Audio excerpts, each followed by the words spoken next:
What's up, everybody? Welcome back to the College Loop Podcast, episode 33 of the College Loop Podcast, or the KJ Britt episode. There you go. We are the number one podcast for all things Auburn, interviews, previews, recaps, and predictions too. Why not? We're undefeated in those too. Why not? We might be. Well. But yeah, we have a great interview coming up with Caleb Jones of Rivals.com. And right before we get to that, talk about a little A-Day coming up in just a month. Hey, imagine a big day for Auburn in general, because we got Auburn Athletics. Yeah, we got A-Day. Time is TBA. It'll be announced sometime next week. But also that day, you also got Auburn Baseball. You got the Frank Thomas statue, is probably the biggest thing of that entire day, probably. But you're gonna have 87,000 fans in attendance for the A-Day game, and I feel like I am lowballing with that one. But of course, yeah, I'm always joined today by Harrison Tarr and Daniel Locke. There we go. So how you boys doing? Go ahead, Daniel. I'll let you answer first. Little reverse action we got going on. Doing pretty good. Coming to you live from Nashville, Tennessee. Very excited for this. To be covering Auburn in the SEC tournament. And hopefully I get to have a nice long weekend here in Nashville, and I'm not heading home tomorrow, because if Auburn loses, I'm out. That's right. Hey, last time I was in Nashville for the SEC tournament, COVID struck. So let's just be happy I'm not there, because apparently I'm very bad luck for the universe. But yeah, just wash your hands. Wash your hands and wear a mask. I guess thank God we don't have to do that anymore. Before we get to Caleb Jones and Auburn football, big announcement on the College Loop.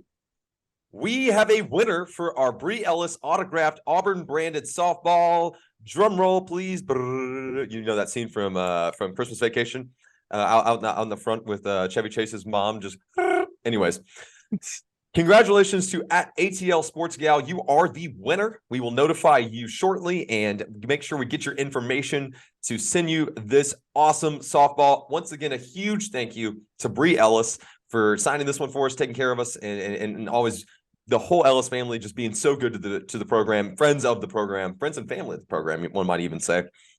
and big congratulations to @ATL Sports Gal. We appreciate all of you guys. Welcome to our new listeners. We actually grew a lot this week. Very excited for you guys, and we've got a whole lot of fun stuff coming up so soon on the loop. But right now, we're going to rock out on this episode. Let's throw it over to ourselves and Caleb Jones of Rivals.com.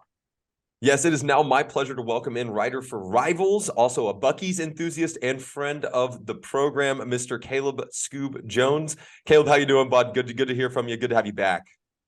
Well, I was trying on my several Buc-ee's hats earlier. You guys saw that. So Buc-ee's enthusiast, very true. I do write for Rivals. Those are also true statements. So always good to be on the College Loop podcast with the boys.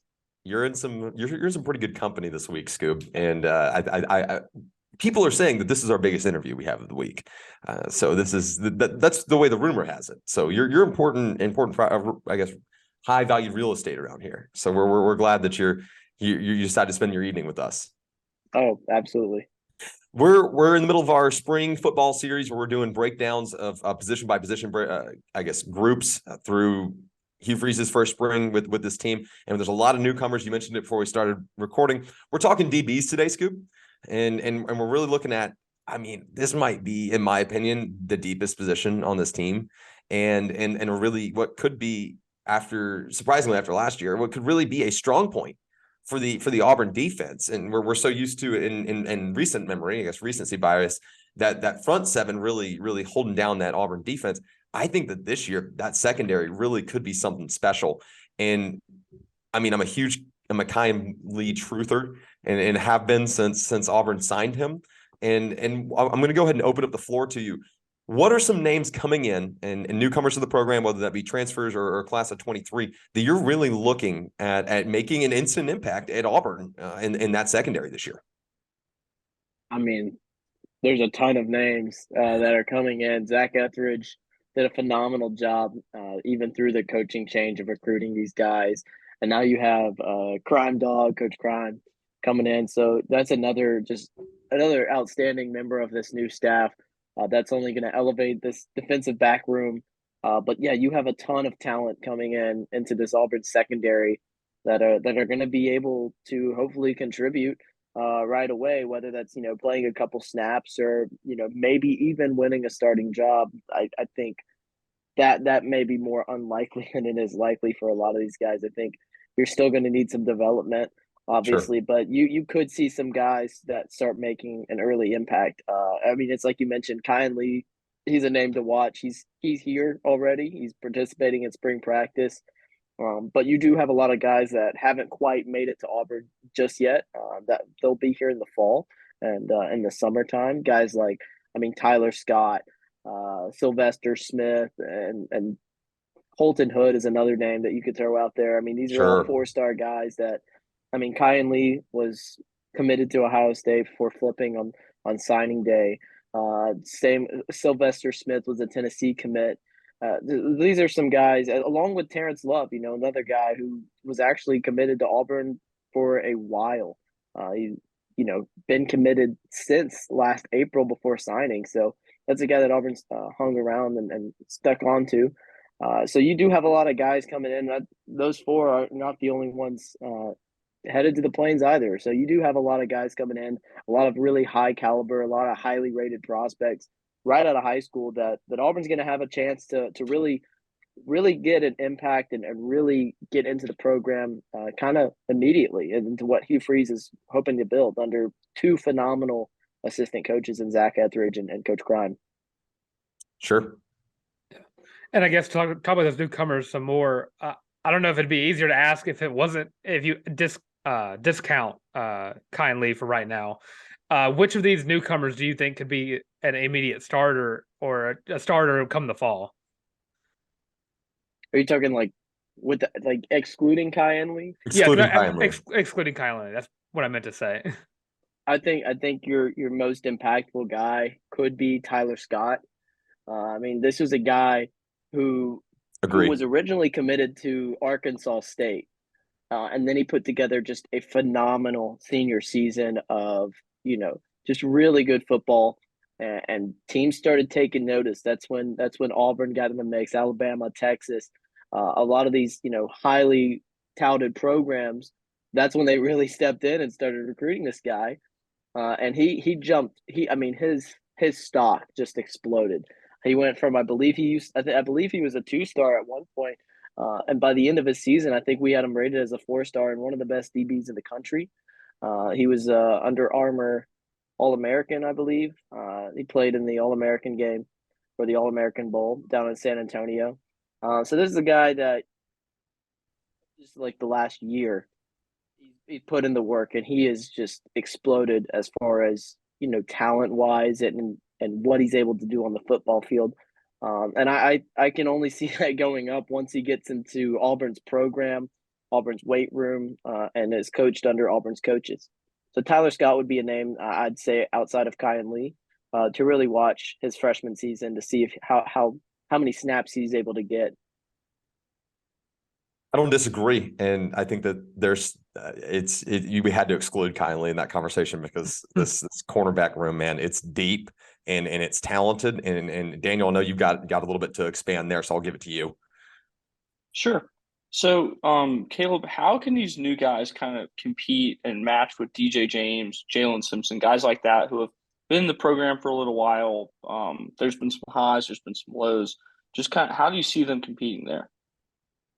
Well, you have a couple of veteran guys, like you mentioned, and that's only going to make these young guys better because immediately you already have somebody who's been through the highs, the lows, like you mentioned, somebody who can relate to these guys and really just kind of take them under their wings and make them the best football player they possibly can because they don't have to go in and have that pressure of starting right away. They can take a couple of games, take a couple snaps to really watch and observe the veteran guys like, DJ James, who could be a future NFL draft pick, just to sit back and be able to observe and be in the same room. That makes everybody in that room better, especially being a young guy who you have a lot of potential with this class. So just being in the same room, I think automatically makes you a better competitor. You saw it with Jarquez Hunter and Tank Bigsby on offense. Just being in the same room together makes everybody better. Competition is what drives people, and you're going to see that heading into the fall with this DB room.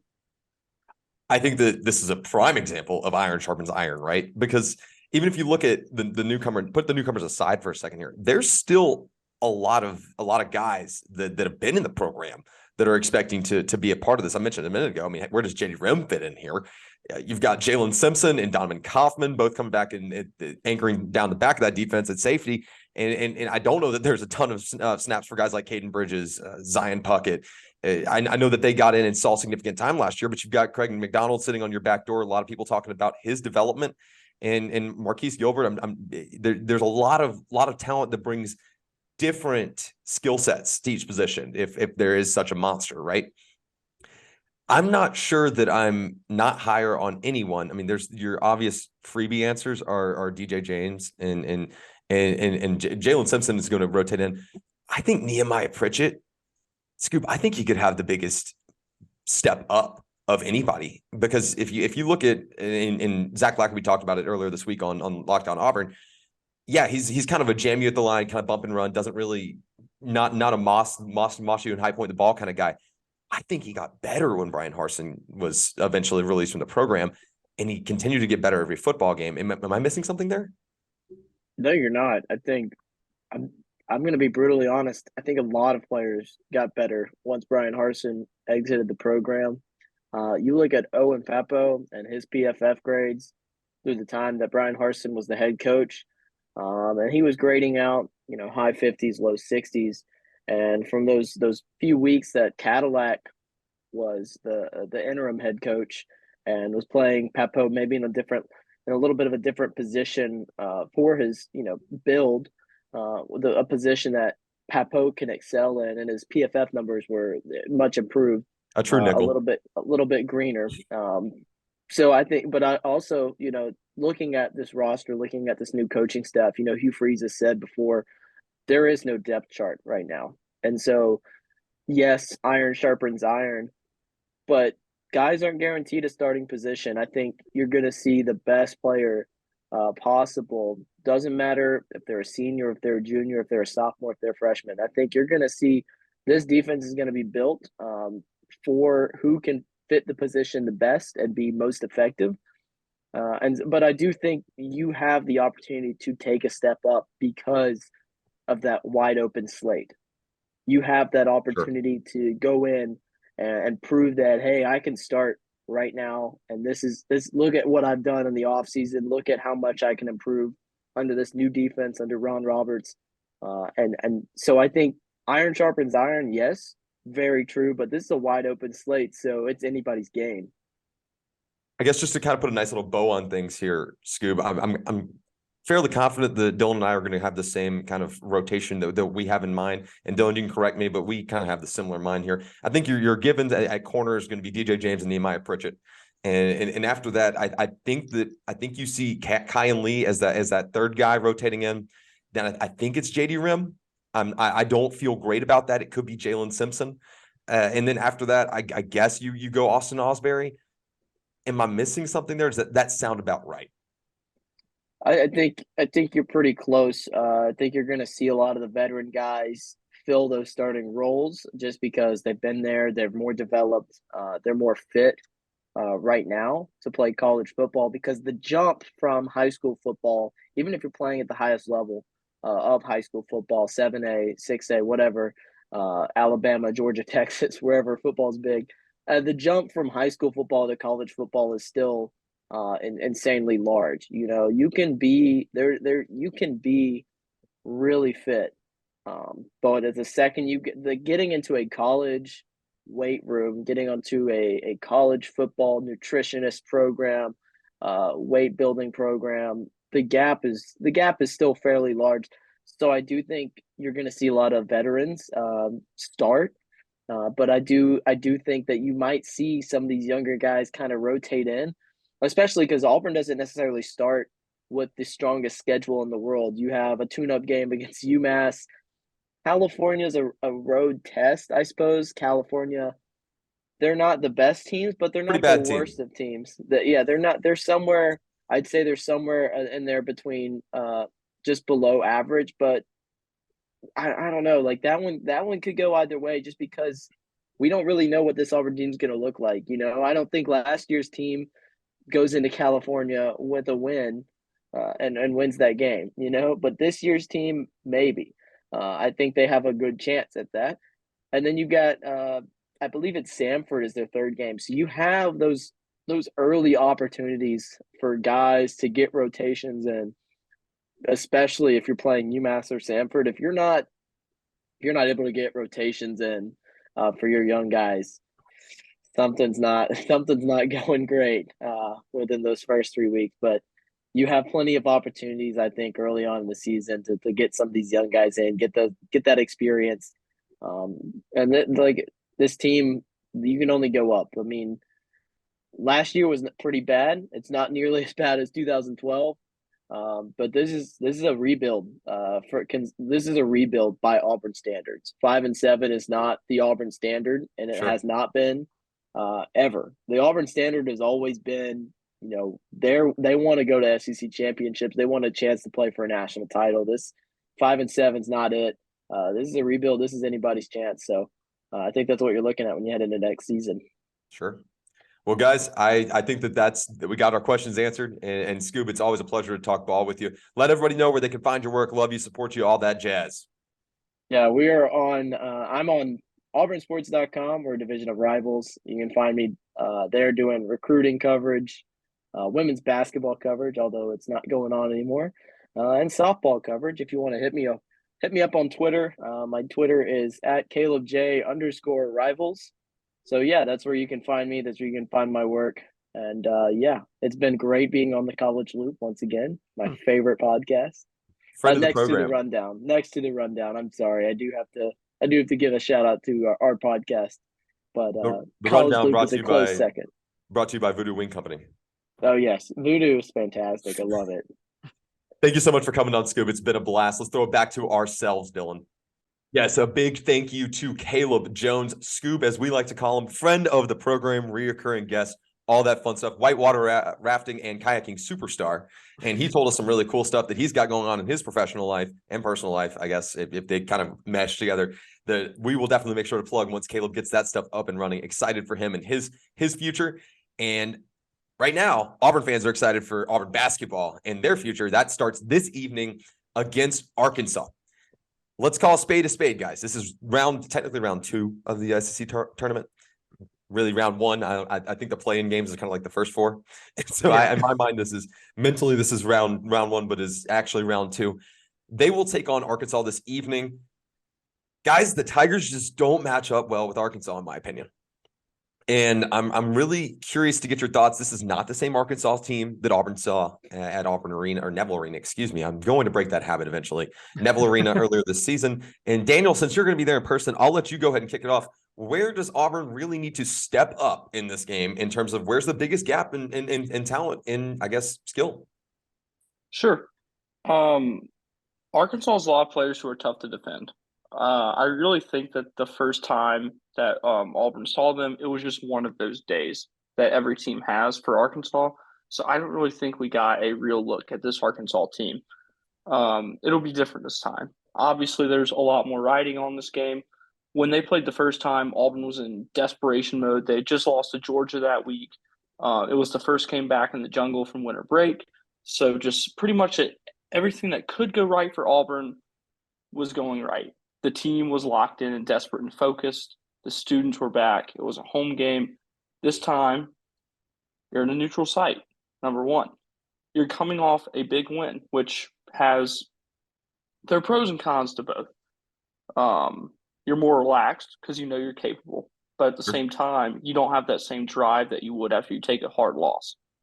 So what was the question? I'm sorry, I'm on a tangent. I was more curious just to get your thoughts on, and you've really kind of already talked about the psychological side of this, but matchup wise, I mean, there's a handful of guys. I mean, Ricky Council IV comes to mind, and Nick Smith Jr. comes to mind. Where's Auburn mismatched here? I mean, where do they really have to play, I guess, for lack of a better term, out of their mind? Because I don't mean to sound like a broken record. On paper, I don't think they match up great. They don't. The perimeter. The perimeter is really what I'm watching here. Because Castle can pound it from the 3-point line. And I probably should use it. Whatever. They're a good 3 team. And Auburn, they've had games when they've gone off from beyond the arc, but they've had games where they looked worse than I do from beyond the arc. So it's just which of those Auburn teams we're going to get. And are we going to get the defensive juggernaut that this Auburn team was the last time they played? Or are we going to get Janai Broome just lets people blow by him and then stands around looking like this as teammates? Like those are the 2 main things I'm wondering about. There's also a key player that's going to be in this game, and freshman Anthony Black is just a difference maker. He may only be averaging 12.8 points a game, but he's a difference maker at 6'7" and a guard. He handles the ball, and we've talked about this a lot this year. Tall guards give Auburn fits because Bruce Pearl schemes are small guards. They do. When you have a 5'11" point guard, 6'7" feels huge. Sure. So 6'7" is big, but right. Even for a guard in college. But it takes a big guy, makes him a giant. I think you're right. I think it's also important to note, and Dylan, this is kind of something that I know that you'll speak to. Auburn is the best 3-point shooting team in the SEC as of late, which is hard to fathom. I understand, but I kind of think you have to shoot the ball as well as I think you just need to go toe to toe with Arkansas. And I can't remember exactly who mentioned this, but if Auburn can knock down 7 threes a game, I think they're in good shape.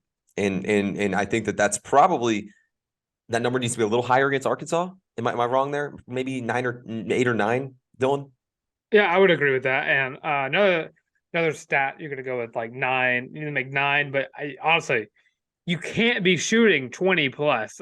This Auburn team should stop when they're ahead at points from shooting the 3.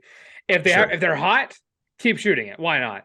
Right. But when we see nights where this team has gone like 10 of 31, or not 10 of 31, I'm gonna go like 6 of 31. That sounds more like an Auburn team on a bad night, where they get behind by 6 or 7, and you hear the commentator go like, "Well, you don't need a 3 here," but to the Auburn player mindset going in that, Wendell Green has been probably the worst about it, but he's calmed down as of late, which is huge for Auburn. He'll just walk up that 3-point line, or he'll get within 5 feet of it and just throw up a brick. And then this Auburn team has been pretty bad at offensive rebounding. It can't really come to mind right now the last time Auburn led in a game in offensive rebounds. But for this team just needs to play a perfect game. They need to play like they did against Tennessee. Defense like they did against Tennessee. You got to trust Wendell Green to get those steals. He's averaging 2 steals a game. It might be easy to pickpocket a taller guy. It might be easier because you can just sneak around him. But Janai Broome is going to be the key player to this team winning. I'm so glad you mentioned this. I think that a big matchup, if not the matchup, you look at the guard group in general against the taller guards, your group that Arkansas brings to the table. Janai Broome and Mekhi Mitchell, that matchup is huge. I mean, Mekhi Mitchell's, I guess, technically listed as having an inch shorter than Janai, so technically Janai has the height advantage, if you will. And Janai did a good job of limiting Mekhi Mitchell to 6 points in the game against Arkansas at Neville Arena. You have to do it again. And I think Janai needs to put up 15 plus, and otherwise I don't think you win. I think that's one of those things. And guys, I mean, I know that Jay Will has been a double figure guy night in, night out for Auburn. It's another one of those times, like if you're going to find someone that can stroke the 3 and then also shoot that mid range and kind of hit that mid range jumper or that sky hook that he's gotten very good at, and it's kind of been his staple. He kind of just needs to say, "Give me the rock," and I think it's forwards. We talk about guards a lot. I think this game's a lot. Can your forwards outplay their guards? That's hard for me to say and hard for me to think about. It's postseason. Let's talk picks. And let's go ahead and talk. Who else taking Auburn here? Okay, I'll be the bold one. I'll stand alone among the rest, because I think what I saw from that Tennessee game was huge. I think Arkansas. I mean, I'm taking them too, but okay, I was the one that raised my hand, so that's what I was. But I'm looking at it from Ricky Council on this Arkansas team is also a baller, but Sure. defensive wise, it's really hard to score in Auburn no matter what. I mean, Sure. every time Auburn's lost, it had to be because of one player had an absolutely out of this world game. I mean, Javon Quinterly is not much taller than Wendell Green is, and he kind of went off, and we were not expecting that at all. But Sure. I'm looking at it from Zep Jasper. It's really hard to get by Zep Jasper. And when I say it's really hard, I mean it is really hard to get by Zep Jasper. And off the bench, Katie Johnson's been playing very well defensively. He kind of took a step back offensively. You kind of hope that he fixes that because he was one of Auburn's better players for about a 5-game stretch there, and you kind of wanted to see that back. But Alan Flanagan has been pretty well defensively. Janai Broom is the blocker. Alan Flanagan has been good. Send tweet. Alan Flanagan has been good. It's time to talk to your kids about the fact that Alan Flanagan has played the best basketball we've seen of him since probably 2020. Yeah, I cannot agree with that more because he's outperformed what we kind of thought he was at the beginning of the season. It took a while for him to get back into the freshman or sophomore year Alan Flanagan that we got used to seeing for a little bit. But I'm looking at the bench, and that's where my loyalty concern. My rules words. That's where my concern comes from, is because I've preached about it week in, week out, day after day. This bench has got to put up some points. I mean, Alior Berman putting up a 3 every now and again is okay. He's got consistency is key. You got Johan Trayor is going to have to put on some points because he's going to be getting getting more minutes with Dylan Cardwell being gone. And I'm looking at also Katie Johnson got to put up points, and Trey Donaldson. He's going to have to take over whenever Wendell Green gets tired, and you got to be leaning on him both defensively and offensively. And he's been a pretty good distributor. But again, points win the game. I mean, yeah, if you score more than the other team, you'll probably win most of those games you play. Exactly. I'm taking the Tigers, and I'll tell you why. It's Janai Broom, and that's, I'll keep it short and sweet. Daniel, you're taking the Tigers? Yeah, why not? All right, well, that's a jinx. Sure, why not? The 3's a streak. So sorry, guys. For those of you Auburn fans, it's our fault. Let's keep moving. And speaking of streaks, let's talk Auburn baseball for a second here. And wow, extending their win streak to 6. And Jacksonville State played a closer game with Auburn than I think a lot of us imagined. But we said this going into this week. This was not a cupcake slate for Auburn, and they took care of business. I mean, you give up 4 combined runs in 2 games. Almost had a no on Tuesday night. Let's not forget the no-hit bid. Yeah, that Chase also may or may not have sold, but that happens. I think that there's an underlying storyline here, guys. First off, I'll start with Connor Copeland. I'm going to get to Tommy Vale here in a second. Connor Copeland had a hell of an outing against Jacksonville State. You can't control the fact your offense isn't getting hits. Yeah. Was it 5 innings pitched? No, it was a no-hitter. He had 1 walk. That was like his only Connor Copeland against Jacksonville State tonight. Yes. I believe he only had 1 walk. And that was like his only he had a hit. One hit. First inning. But pitched himself out of a couple of jams when he got some runners on base for walks. Thought he looked composed the entire time. I think he's going to be one of those pieces that if you need him in a weekend series to come out of the pen, I think he can do it. If you need him to spot start on a Sunday, if a Joseph Gonzalez, if his shoulder's bugging him again, which, by the way, putting that out there, he'll be fine. He's going to play against Arkansas. For those of you curious, I've been very impressed with Connor Copeland. But gentlemen, I'm ready to say it. Damn it, throw Tommy Vale on a Sunday. Oh, dude, you were so not wrong about that. Tommy Vale has impressed me. I think he was the no hitter I was talking about against UAB. You were mixing him up with the UAB game, and that was the no hit, 5.2 innings, gave up 2 walks, and that's when Butch decided to yank him. You're in the 6th. If you're walking now, it's time to get out. That's okay. That's okay. I mean, he is just 8 Ks, commanding his pitches. He doesn't have the velo that your guys like a Joseph Gonzalez has. He doesn't have the velo of your closing guys like your John Armstrongs, your setup guys, whatever. But his pitch command has been impressive. Daniel, I'm not overreacting here. I think Tommy Vale could be a Sunday guy. He could be. He's shoving it right now. And I've been watching baseball for 18 years now. and he's just he reminds me of some of the best pitchers I've seen. I really like his mechanics. I really like his windup, and I really like his delivery. So, just some more development. I'm not over exaggerating, guys. I think this guy will get drafted soon. I think Tommy Vale, some team is going to look and say his velo is not necessarily where we want it to be, but he's got great stuff. He really does. Yeah. And I'm telling you, I don't be surprised if by SEC play he's your Sunday spot start or your Sunday guy, because with also kind of taking a little bit of a regression, which that leads me to my next point. Tuesday was the Chase Allsup revenge. Hey, I'm still here tour. I know he came in and blew the no-hitter, but that's getting overblown. Tommy Vale could very well beat that guy coming down the stretch. Let's talk also for just a second here, guys. And I know that this is a little pitching heavy, but if you look at the box score, I mean, there's probably a reason this is a little pitching heavy. Auburn only scored 10 runs in the midweeks. Let's not forget these are teams that have always tripped Auburn up. Dylan and I were there in person when Auburn lost to Jacksonville State at Plainsman Park last year in the midweek. And that's not me saying that this team's better than last year. I think they are, but I'm not saying that. I want to talk for a second about Chase Allsup, who comes in. And I would like to argue that coming in the middle of a no-no bid, a combined no-no bid, is equally as pressure, almost as much pressure as coming in one of those you can't give up a run situations. Like late game, he comes in and he throws a couple innings, walks a couple, gets into a little bit of a mess, gives up one run, but just doesn't lose his composure. And Dylan, you and I talked about this earlier today on the Auburn Daily Show. Daniel, I think that also kind of got it done, and he doesn't have his best stuff right now. No, he doesn't. He's been struggling a little bit, but like you said, he still came and got it done. So he's still got that clutch factor to him, and his primary pitches weren't working, but he still found a way to get it done.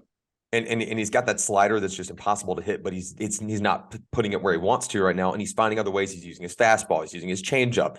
There's something to be said for getting into the bullpen and getting the opportunity to come out of the bullpen in a midweek situation where you can go in and say, hey, there is pressure. You want to win every single game, but a little pressure's off. Then you put him in a no-hitter. Go figure, right? But you get the opportunity to really work from a mechanic standpoint. You don't need to throw 6 innings. You don't need to throw 5 innings. You really don't even have to throw 3. So you have this opportunity to kind of work on your fundamentals. And I thought Allsup did that and had the opportunity to kind of be like, okay, here's where I'm at. I don't have my best stuff. How do I work around it? And that's invaluable. Yeah. Bryson Ware's been on a tear. Offensively. Absolute monster of a human being. Is it 5 home runs in 7 games? He is 6 and 8. 6 and 8? 6 and 8. Yeah. So Bryson Ware has been, until tonight, which he played fine, reached base tonight, has been the Auburn offense not named Ike Irish. And I mean, consistency wise, I mean, we know about a certain other guy that can stroke the long ball, poke the ball out of the yard. But Bryson Ware could mess around and find himself living in that 3 hole, your most consistent hitter, your guy that you're most confident is going to get on base every single time he comes up, statistically or just vibes. I think Bryson Ware may wind up being, he may wind up being first team SEC, and he's going to get drafted. Oh, yeah. He joins a lot of people. I think if Cole Foster keeps up how he's been playing, I think he'll also be in that kind of conversation as well. Sure. Just because the infield defense, because I'm looking at Bryson Ware for defense too, the infield defense has been phenomenal. And I mean, I can even talk about the fact that Ike Irish played pretty daggum well at first baseman, and he's a catcher by trade. I thought he played kind of average, but he did fine. I mean, I was going back and forth watching basketball. From what I saw of Ike Irish, he was playing pretty daggum well on both sides of the baseball. I watched Ike almost do a full split tonight in Jacksonville State, so that was kind of funny. And he got up, and you could see he was like, "Oh, that was not fun, not what I wanted to do." Another first baseman at Auburn that is smoking balls on the diamond. Bree Ellis hit the wall today in Atlanta, and I thought she poked it out of the yard, which would have, in the grand scheme of things, been probably the difference maker. But that's neither here nor there. Auburn softball fell to Georgia Tech today, or yesterday as the show's coming out, 2-1. It got walked off, and man, What a crappy way to depict how dominant Maddie Pensa has been. She comes into this game with an ERA of 0. And then her first run she gives up is a solo bomb, which, I mean, I don't even think she hung the ball. I just think that someone went out and got it. And I watched the game. She didn't hang it. She was gassed. She was high 80s in pitch count. And Shelby Lowe comes in and gives up a walk-off homer. And Shelby Lowe's been good. You can't win a lot of games if you only manufacture one run. And in large, Auburn kind of looked lost offensively today. I don't think that this is a characteristically bad problem and something that'll continue. As a matter of fact, I'd imagine that Mickey Dean probably had a very non-enjoyable post-game conversation with this group. More than guys, likely. I don't think you look too much into this one. No, I think this is them. I don't want to say looking ahead, but they do have a pretty daggum important weekend series coming up in tomorrow as this comes out with Georgia. Sure. So they were just kind of stopping by Atlanta for a little game before they go on to Athens. I mean, there were a lot of mistakes I saw this team make. One of them was, I can't remember the runner, but when they told her to turn on third, and that's a coaching error. Yeah, that was a coaching error. Because I remember as soon as she turned that base, I was like, you should have stopped her. You should have stopped her. Actually, I was watching this game with a coworker of mine. Sorry, boss man, if you listen to my podcast, my bad. We were watching this at work. I was like, why did you not hold, I believe it was Aspen. Why did you not? Aspen didn't play today. Aspen pinch hit. Anyways, I'm almost positive of it. She pinch hit in the ninth, not seventh. So maybe it wasn't Aspen. But regardless. Denver Bryant was pitch hitting. Okay, my bad. Regardless, I remember going, why on earth did Auburn send her? The ball's only halfway to the outfield on a one hop, fielded cleanly. Very few runners are going to beat that out. I can't believe it was close. It was ridiculous. That was a coaching error. Sorry, I may have stood up and had to pace a little bit, because to me, that's one of those moments where I'm like, that's game. That was game. Oh, it was 100%. And we talked about it. It's one of those moments where you see it every time you watch anyone with that A and AU logo on their helmet or on their jersey or on the whatever. You just like, dang, this team's really good. And then you have a game like football, Jacksonville State in 2015, a couple other sports today with with softball. Auburn just finds a way to play down to their opponent a lot. And it's something about those colors. It just happens, and you never know when it's going to happen, but it's going to piss you off a little bit when it does, and that happened today. But I mean, I look back and I'm just like, if you just stopped her, if you didn't tell her to go, it was definitely Jesse Blaine. Was it Jesse Blaine? It was definitely Jesse Blaine. I'm sorry. She hit that homer. Yeah, no, but she was definitely the one on base. Yeah. When that happened. Sorry.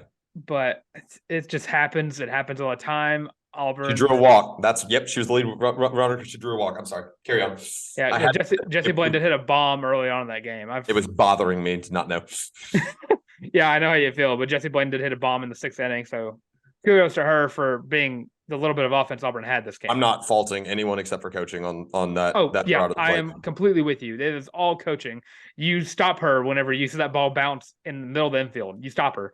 Just stop. Especially when base runners have been hard to come by. Yeah.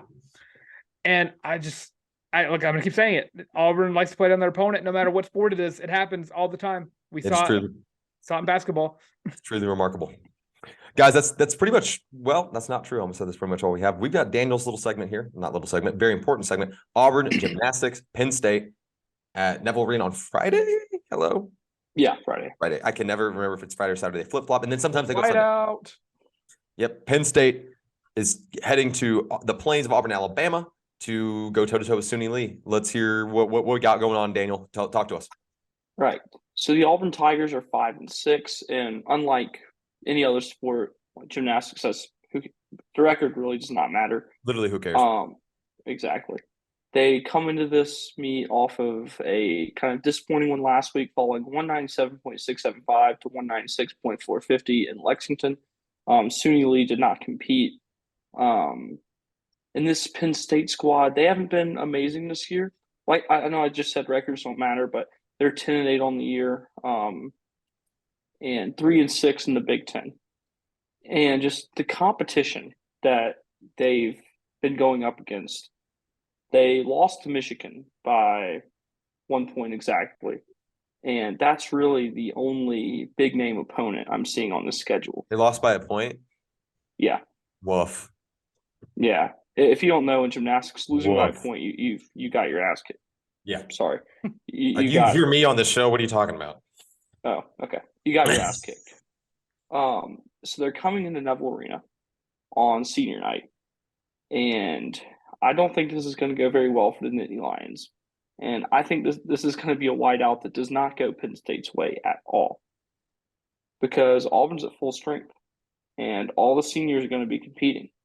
That means Derrian Gobourne, Cassie Stevens, Suni Lee's basically a senior, treated as such. Say put a little asterisk next to Suni.